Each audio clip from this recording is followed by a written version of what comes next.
నమస్కారం అండి. సాధకులారా, సాధన చేస్తున్న ప్రతి ఒక్కరికి కూడా రకరకాల సందేహాలు ఉన్నాయండి. అందులో ముఖ్యమైన సందేహాలు ఏంటంటే, సార్ మేము కొన్ని సంవత్సరాల నుండి ధ్యానం ప్రాక్టీస్ చేస్తున్నాం, కానీ ధ్యానంలో మాకు ఎటువంటి అనుభవం అనేది రావలేదండి. ఒకవేళ అనుభవం వచ్చినా సరే కొంతకాలం ఆ యొక్క అనుభవం వస్తుంది, తర్వాత ఆ అనుభవం అనేది పూర్తిగా బయటకు పోతుంది. అలాగే మాకు ఆర్థికపరమైన ఇబ్బందులు ఉన్నాయి. ఆ యొక్క ఆర్థికపరమైన ఇబ్బందుల నుండి బయటపడేందుకు ధ్యాన మార్గంలోనికి రావడం జరిగింది. కానీ ఎంత ధ్యానం చేస్తున్నా సరే ఆ యొక్క ఆర్థికపరమైన ఇబ్బందుల నుండి మేము బయటపడలేకపోతున్నాం. అలాగే అనారోగ్య సమస్యలకి గురవి ఆ యొక్క సమస్య నుండి బయటపడేందుకు మేము ధ్యాన మార్గంలోకి రావడం జరిగింది. ఎంత ధ్యానం చేస్తున్నా సరే మా యొక్క ఆరోగ్యం అనేది కుదుట పడడం జరగట్లేదు. కానీ మేము ఏదైనా ఒక యూట్యూబ్ ఛానల్ ఓపెన్ చేయగానే చాలామంది సాధకులు మాకు ధ్యానం చేస్తున్నప్పుడు ఒక అద్భుతమైన జ్యోతి కనిపించింది, బాడీ అనేది వైబ్రేషన్ గురైంది అంటూ రకరకాల అనుభవాలు చెప్తున్నారు. వారికి అనేక రకాల అనారోగ్య సమస్యలు ఉంటే పూర్తిగా ఆ యొక్క అనారోగ్య సమస్యలు తగ్గి వారు ఆరోగ్యవంతంగా మారారని చెప్తున్నారు. వారి యొక్క మనసు ప్రశాంతంగా ఉందని చెప్తున్నారు. అలాగే ఆర్థికపరమైన ఇబ్బందుల నుండి పూర్తిగా బయటపడి ఇప్పుడు ఆర్థికంగా బలోపేతం అయ్యామని చెప్తున్నారు. కానీ మేము ఎంత ధ్యానం చేస్తున్నా సరే మాలో ఎటువంటి మార్పు అనేది రావట్లేదు. మేము ఏవైనా తప్పు చేస్తున్నామా ఏంటనేది మాకు అర్థం కావట్లేదండి, దీని గురించి వివరించండి అంటూ నన్ను అడగడం జరిగింది. చూడండి సాధకులారా, మీరు ధ్యానం చేస్తున్నప్పుడు మీకు తెలుసో తెలియకో కొన్ని పొరపాట్లని మీరు చేయడం వల్ల ధ్యానంలో మీకు రావలసిన అనుభవం కానీ మీకు రావాల్సిన ప్రతిఫలం కానీ రాకుండా ఆగిపోవడం జరుగుతుంది. అందులో ఒక విషయం ఏంటంటే, మీరు ప్రతిదాన్ని కూడా ఇది మంచి ఇది చెడు అంటూ విభజన చేస్తూ చూస్తూ ఉంటారు. తద్వారా సాధనలో మీరు ముందుకు వెళ్లకుండా ఏదైతే మీరు విభజన చేశారో ఆ యొక్క విషయమే మీలో ఆలోచన కింద క్రియేట్ అవుతూ మిమ్మల్ని డిస్టర్బ్ చేయడం జరుగుతుంది. ఉదాహరణకి మీరు ధ్యానం చేస్తున్నారు. ధ్యానంలో కొంత సమయం పూర్తిగానే మీ మనసు ప్రశాంతంగా మారింది.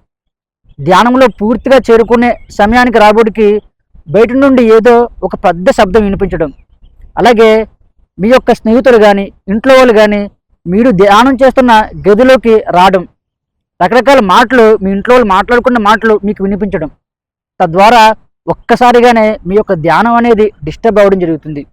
అలా ఎందుకు డిస్టర్బ్ అవుతుందంటే, మీరు మీ యొక్క మైండ్లో ఒకటి పూర్తిగా ఫిక్స్ అయిపోతారు. ధ్యానం చేసేటప్పుడు రకరకాల శబ్దాలు అనేవి వినిపించకూడదు, అలాగే బయట వాళ్ళు నేను ధ్యానం చేస్తున్న గదిలోకి రాకూడదు, బయటి శబ్దాలు వినిపించకూడదని పూర్తిగా ఫిక్స్ అవ్వడం జరుగుతుంది. కానీ కొంతవరకు అది వాస్తవమే. కానీ మీరు పూర్తిగా దాని మీద బలంగా స్టిక్ అవ్వడం వల్ల ఏమవుతుందంటే, మీకు ఒక శబ్దం వినిపించగానే అరే నాకు మంచి ధ్యాన స్థితి కలుగుతున్న సమయంలో ఈ యొక్క శబ్దం వినిపించిందే అంటూ మీరు ఆ యొక్క శబ్దాన్ని నిందించడం మొదలు పెడతారు.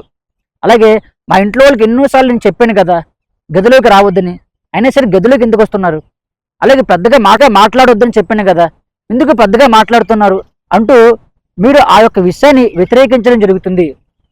అప్పుడు మీరు దాన్ని ద్వేషించడం జరుగుతుంది. ఆ సందర్భంలో ఎప్పుడైతే మీరు ఆ సంఘటనని ద్వేషిస్తారో అప్పుడు మీ యొక్క శరీరంలో నెగిటివ్ ఎనర్జీ అనేది క్రియేట్ అవుతుంది. క్రియేట్ అయ్యి ఆ యొక్క విషయం మీలో ఆలోచన రూపంలో క్రియేట్ అవుతూ మీకు ధ్యానం కుదరనివ్వకుండా మీకు అడ్డుపడుతుంది. కాబట్టి మీరు ఒక విషయాన్ని మంచిదానిగా ఒక విషయాన్ని చెడ్డదానిగా చూడడం వల్ల మీరు ధ్యానంలో ఉన్నతమైన స్థాయికి చేరుకోనివ్వకుండా మీకు అక్కడే అడ్డుకట్టు పడుతుంది.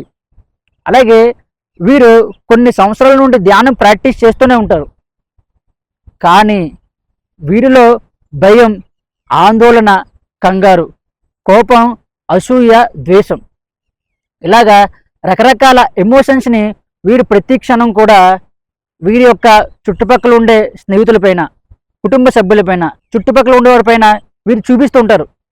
తద్వారా వీరు ఏదైతే ప్రతిరోజు ధ్యానం చేస్తున్నారో ఆ యొక్క ఎనర్జీ అనేది ఈ యొక్క కోపం రూపంలో, భయం రూపంలో, అసూయ రూపంలో బయటికి వెళ్ళిపోతూ ఉంటుంది. తద్వారా వీరు ఎన్ని సంవత్సరాలు ధ్యానం చేస్తున్నా సరే ఆ ధ్యానంలో వీరు ఉన్నతమైన స్థాయికి చేరుకోలేరు. ఎవరైనా వీరి యొక్క స్నేహితులు ఒక ఉన్నతమైన జాబ్ చేస్తున్నా సరే, వారు వీరికన్నా బాగా సంపాదిస్తున్నా సరే వీరు అసూయకు గురవుతూ ఉంటారు. రే ఆడు బాగా సంపాదించాడురా, ఆడు బాగా బతుకుతున్నాడురా, నేను ఆడంత స్థాయికి వెళ్ళకపోయాను, ఆడు నాకన్నా తక్కువ స్థాయిలో ఉండేవాడు ఎక్కువ స్థాయికి వెళ్ళిపోయాడురా అంటూ వీళ్ళు మనసులో బాధపడుతూ ఉంటారు, కుమిలిపోతూ ఉంటారు. ఎప్పుడైతే వీరు ఇటువంటి ఒక నెగిటివ్ ఆలోచనని క్రియేట్ చేశారో, ఒక నెగిటివ్ ఎమోషన్ని క్రియేట్ చేశారో, అప్పుడు ఇది వీరిని మానసికంగా స్కోబ్కి గురి చేయడం జరుగుతుంది. తద్వారా వీరిలో ఉండే ఎనర్జీ అంతా కూడా బయటికి వెళ్ళిపోతూ ఉంటుంది. అప్పుడు వీరు ఏదో ఒక సంకల్పాన్ని క్రియేట్ చేసుకుంటారు. ఒక జాబ్కి వీళ్ళు ట్రై చేస్తూ ఉంటారు, అధికంగా ధనాన్ని సంపాదించాలనుకుంటారు, అలాగే ఆరోగ్యవంతంగా మారాలనుకుంటారు. కానీ దానికి కావాల్సిన ఎనర్జీని వీరు పెంపొందించుకోగానే, ఇటువంటి ఆలోచనలు క్రియేట్ చేయగానే ఆ యొక్క నెగిటివ్ ఆలోచనలకి, ఆ యొక్క నెగిటివ్ ఎమోషన్కి ఆ యొక్క ఎనర్జీ అనేది వెళ్ళిపోతూ ఉంటుంది. తద్వారా మీ జీవితంలో మీరు సాధించాలనుకునేది సాధించలేకుండా అక్కడికక్కడే ఆగిపోవడం జరుగుతుంది. కాబట్టి ఒక్కసారి మీలో వస్తున్న ఎమోషన్స్ని మీరు గమనించండి, వాటిని ఆఫ్ చేసేందుకు ప్రయత్నం చేయండి.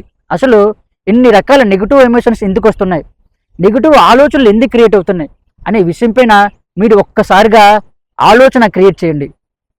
క్రియేట్ చేసి మీరు సాధన ఎలా ప్రాక్టీస్ చేస్తున్నారు అనేది ఒకసారి గమనించండి. లేక మీరు సాధన తీసుకున్న గురువుతో మాట్లాడండి. చాలామంది ఈ యొక్క ఎమోషన్స్ నుండి బయటపడిపోయినందుకు మూల కారణం వీళ్ళకి గురువు అనేవారు ఉండరు. వీరు ఏం చేస్తారంటే యూట్యూబ్ ఛానల్ ఓపెన్ చేసి యూట్యూబ్ ఛానల్లో వీడియో చూస్తూ సాధన ప్రాక్టీస్ చేస్తూ ఉంటారు. దానివల్ల సాధనలో ముఖ్యమైన విషయాలు వీరికి తెలియదు. అందుకే వీరు ఉన్నతమైన స్థాయికి చేరుకోలేకపోతున్నారు. కాబట్టి మీ యొక్క గురువు ద్వారా మీరు ఇటువంటి విషయాలను డిస్కస్ చేసినట్లయితే వారు మీకు చాలా సింపుల్గా ప్రతి విషయాన్ని చెప్తారు. ఒక ఎమోషన్ ఎలా కంట్రోల్ చేయాలి, ఒక నెగిటివ్ ఆలోచనని పాజిటివ్ ఆలోచన కింద ఎలా మిలుచుకోవాలి, ధ్యానంలో ముందుకెళ్ళాలంటే మనల్ని మనం ఏ విధంగా సంసిద్ధం చేసుకోవాలి అంటూ ప్రతి విషయాన్ని మీకు బోధిస్తూ సాధనలో ముందుకెళ్లేందుకు ఒక మార్గాన్ని చూపిస్తారు. ఒక మార్గం మీకు తెలియకపోవడం వల్లే మీరు ధ్యానంలో ఉన్నతమైన స్థాయికి చేరుకోలేకపోతున్నారు. అలాగే మీరు కొంతమంది సాధన ప్రాక్టీస్ చేస్తున్నారు, కానీ వారు ఎటువంటి సాధన ప్రాక్టీస్ చేస్తున్నారు, ఆ సాధన ఎలా ప్రాక్టీస్ చేస్తున్నారు, ఆ సాధన వల్ల కలిగే ప్రయోజనం ఏంటి అనే విషయాలు వీడికి ఏమాత్రం తెలియదు. ఏదో యూట్యూబ్ ఓపెన్ చేసాం, ఏదో మెడిటేషన్ చెప్పారు, చేసేవాళ్ళంతే. అలాగా ధ్యానం ప్రాక్టీస్ చేస్తున్నారు. దానివల్ల వీరికి ధ్యానంలో ఉన్నతమైన స్థాయికి చేరుకోలేకపోతున్నారు. మీరు ఎప్పుడు గమనించండి, ధ్యానం చేసే ముందు మనం చాలా విషయాలు, ధ్యానానికి సంబంధించిన విషయాల్ని తెలుసుకోవాలి. కొంతమందికి ఇంతకు ముందు జన్మలో ఆల్రెడీ సాధన ప్రాక్టీస్ చేసి ఈ జన్మలో మరలా సాధనా మార్గంలోకి రాగానే వారికి ఆ యొక్క సాధనలో ఉన్నతమైన స్థాయికి వెళ్ళిపోతారు. ధ్యానం తొందరగా కుదురుతుంది. కానీ కొందరికి అలా కాదు, వారు ఇంతకు ముందు జన్మలో సాధన అంతగా చేసి ఉండరు. దానివల్ల ఈ జన్మలో వారు సాధన ప్రాక్టీస్ చేసేందుకు ప్రయత్నించినా సరే వారికి అనేక రకాల ఆలోచనలు క్రియేట్ అవుతుంటాయి. మానసికంగా వాళ్ళు ఏదో ఒక వేదనకు గురవుతూ ఉంటారు, ఏదో తెలియని బాధకి వాళ్ళు లోనవుతూ ఉంటారు. కాబట్టి మీ యొక్క స్థితి ఎలా ఉంది అనే విషయాన్ని మీరు గమనించాలి. అప్పుడే సాధనలో మీరు ఉన్నతమైన స్థాయికి చేరుకోగలరు. అలాగే ప్రతిరోజు మీరు ఎటువంటి పనులు చేస్తున్నారు, మీరు చేసే జాబ్ ఏంటి, మీ చుట్టుపక్కల ఉండే ప్రదేశాలు మీ పైన ఎలా ప్రభావం చూపిస్తున్నాయి అనే విషయాల్ని మీరు పూర్తిగా విశ్లేషణ చేయాలి.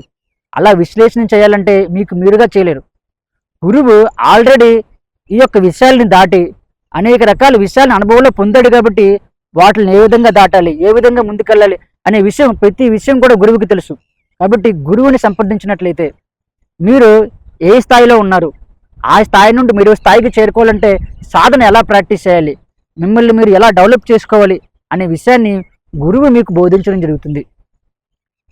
అలాగే ప్రతి ఒక్కరు కూడా ధ్యానం ప్రాక్టీస్ చేస్తున్నా సరే దేన్ని కూడా సమదృష్టితో చూడలేరు, రకరకాలుగా చూస్తూ ఉంటారు.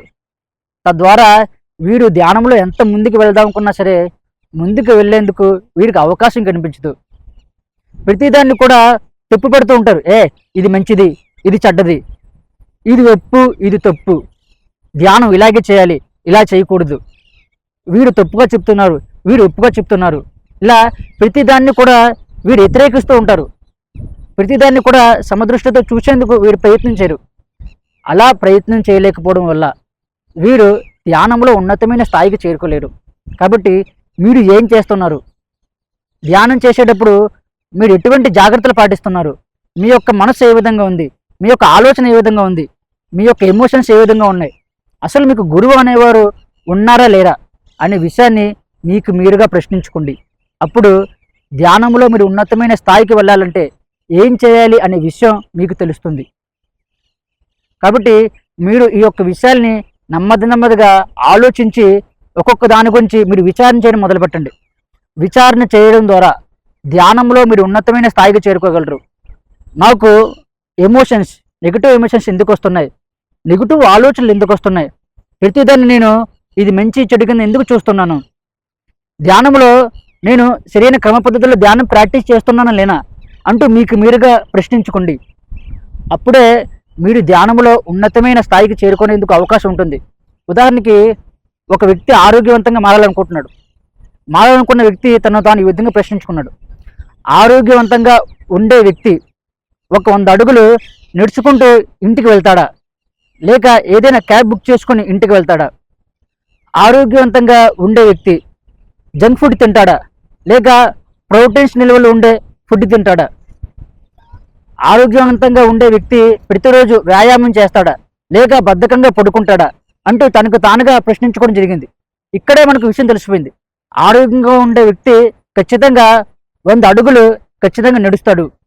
జంక్ ఫుడ్ పూర్తిగా మానివేసి ప్రోటీన్స్ ఉండే ఆహారాన్ని తింటాడు. అలాగే ప్రతిరోజు లేచి వ్యాయామం ప్రాక్టీస్ చేస్తాడు. ప్రకృతిలో లీనం అయిపోతాడు. అప్పుడే తను ఆరోగ్యవంతంగా ఉండగలడు. అలాగే మీరు చేస్తున్న ధ్యానంలో మీరు చేస్తున్న తప్పేంటి ఒప్పేంటి అనే దాన్ని మీరు ప్రశ్నించుకోండి. అప్పుడే ధ్యానంలో మీరు ఉన్నతమైన స్థాయికి చేరుకోగలరు. ఇంకోసారి చెప్తున్నాను, ధ్యానంలో మీరు ఉన్నతమైన స్థాయికి చేరుకోవాలంటే నెగిటివ్ ఎమోషన్స్ని పక్కన పెట్టాలి, నెగిటివ్ ఆలోచనలు పక్కన పెట్టాలి. గురువు యొక్క సంరక్షణలో మీరు సాధన ప్రాక్టీస్ చేయాలి. ప్రతిదాన్ని కూడా ఇది ఒప్పు తప్పు అంటూ మీరు విభజన చేయకూడదు. ప్రతిదాన్ని కూడా మీరు ఆస్వాదించాలి, ఆనందించాలి, ప్రేమ కరుణ మీలో పెంపొందించుకోవాలి. అప్పుడే మీరు ధ్యానంలో ఉన్నతమైన స్థాయికి చేరుకోగలరు. ఈ క్వాలిటీస్ మీలో ఉన్నాయా లేదా అనేది ఒక్కసారి ప్రశ్నించుకోండి. అలాగే నేను చెప్తున్న క్రియాయోగ సాధనలో సాధకులు వారు ఉన్నతమైన స్థాయికి చేరుకోవాలంటే వారిని వారు ఏ విధంగా డెవలప్ చేసుకోవాలి, సాధన ఏ విధంగా ప్రాక్టీస్ చేయాలి, సాధన ప్రాక్టీస్ చేస్తున్నప్పుడు వారు చేస్తున్న పొరపాట్లు ఏంటి అనే విషయాలను ప్రతిదాన్ని బోధిస్తూ ఈ పాజిటివ్గా ఆలోచించాలంటే మనల్ని మనం ఏ విధంగా డెవలప్ చేసుకోవాలి, అలాగే మనలో క్రియేట్ అవుతున్న అనేక రకాల నెగిటివ్ ఆలోచనలను తగ్గించేందుకు మనం ఏ విధమైన చర్య తీసుకోవాలి, అనారోగ్య సమస్యల నుండి బయటపడాలంటే మనం సాధన ఏ విధంగా ప్రాక్టీస్ చేయాలి, మన జీవితంలో మనం అనుకున్నది సాధించాలంటే డబ్బు కానీ ఏదైనా ఒక గోల్ని సాధించాలంటే మనల్ని మనం ఏ విధంగా డిజైన్ చేసుకోవాలి అనే ప్రతి విషయాన్ని కూడా క్రియాయోగ క్లాసెస్లో నేర్పించడం జరుగుతుంది, మోటివేషన్ చేయడం జరుగుతుంది. యోగ సాధనా పద్ధతుల్ని నేర్పిస్తూ వారు ఉన్నతమైన స్థాయికి చేరుకునే విధంగా వారికి ప్రోత్సాహం ఇవ్వడం జరుగుతుంది. కాబట్టి మీరు కూడా మీ యొక్క ధ్యాన మార్గంలో ఉన్నతమైన స్థాయికి చేరుకోవాలంటే ఒక్కటే ఒక మార్గం క్రియాయోగం. కాబట్టి ఈ యొక్క అవకాశాన్ని ఉపయోగించుకుంటారనే మనస్ఫూర్తిగా కోరుకుంటున్నాను. మీకు వీడియో నచ్చినట్లయితే లైక్ చేయండి. మీకు ఏవైనా సందేహాలు ఉంటే కామెంట్ చేయండి. వీడియోని మీ యొక్క స్నేహితులకి, కుటుంబ సభ్యులకి షేర్ చేయండి. Thank you.